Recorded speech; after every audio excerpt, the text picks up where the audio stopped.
What's up, everyone? I'm Melissa Elise, and you're watching Melissa Elise TV. Welcome to the final week of Book Club for Voyager. This is also the last weekly edition of Book Club that I'll be doing.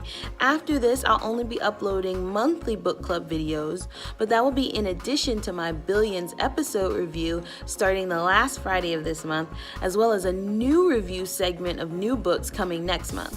So a lot of exciting things coming your guys' way, but first, let's finish out Voyager strong. So I've heard a few people say that Voyager is their favorite book in the Outlander series, and I will have to respectfully disagree. I loved Dragonfly and Amber, and I still do. There's just something so epic about Claire telling her story to Brianna and Roger, and then at the end finding out that Jamie's alive. But that isn't to say that there aren't great things about Voyager. This was a wonderful continuation of the story. I am still so happy that Jamie and Claire are back together, and I've enjoyed all the new characters as well as the old ones growing up and changing. I really like this older Jamie. There's a quality to him as a middle-aged man that has been through so much. He's lost his freedom so many times. He never thought he would be happy again or see the love of his life again, and then to have that all change in an instant but still be going through hell. I mean, there's just so much strength and vulnerability to him that Diana captures so well, and I just keep falling in love with this character. Jamie gets better and better with each book. But my favorite new character is young Ian, even though he's not in this book that much. We only meet him about halfway through, and then he gets kidnapped and we don't see him again until the end of the book. But I really enjoyed all the chapters that he's in, and I can't wait to see more of him in Drums of Autumn. About those last couple chapters, it did feel a little bit like a race to the end, but it's cool how Diana paced it because she didn't rush the story, yet you still felt the urgency in getting to the goal. Of course, in classic Diana fashion, she jam-packed so much information into just a few chapters, and these last 7 chapters had so much going on, but a few things stood out to me. First being the whole John Gray and Willie thing, which I talked a little bit about last week, and that did not play out the way I thought it would. I mean, first of all, having Lord John Gray be the one to tell Claire all of this information, I mean, I guess we didn't really want a repeat of what happened with Leary, but still, it seemed a little odd that he's the one to tell her about his connection to Jamie, as well as Geneva and Willie.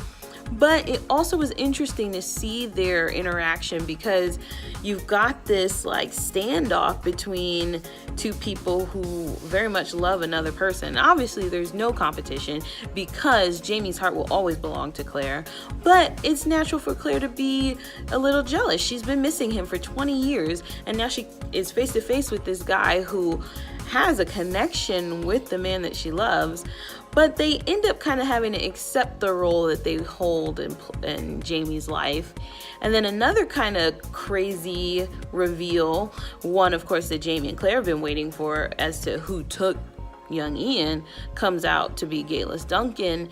And I thought that was a little odd that Diana fills her out so much and Claire says generous like proportions all over.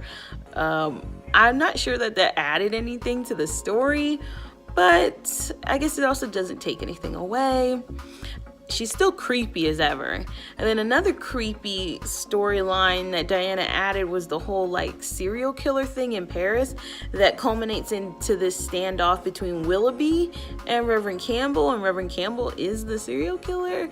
What? Like, talk about side story. But it did actually work out in Claire's favor, so I guess that was Diana's point all along. Speaking of side story, I don't think I quite get the connection between Margaret Campbell and Jamie.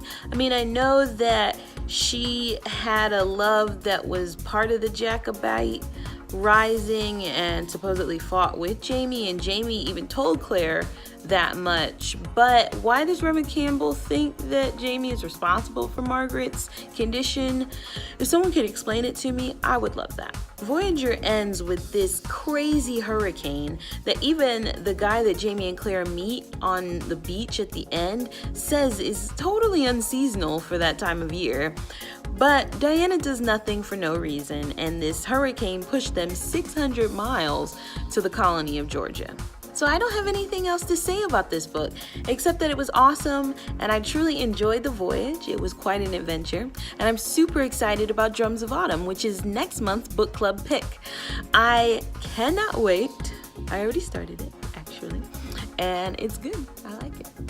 But I do have a question of the week, which is, seriously, can someone please explain to me the connection between Margaret Campbell and Jamie and why the Reverend holds him responsible for what happened to her? Is it simply just he wants someone to blame? Let me know what you think in the comment section.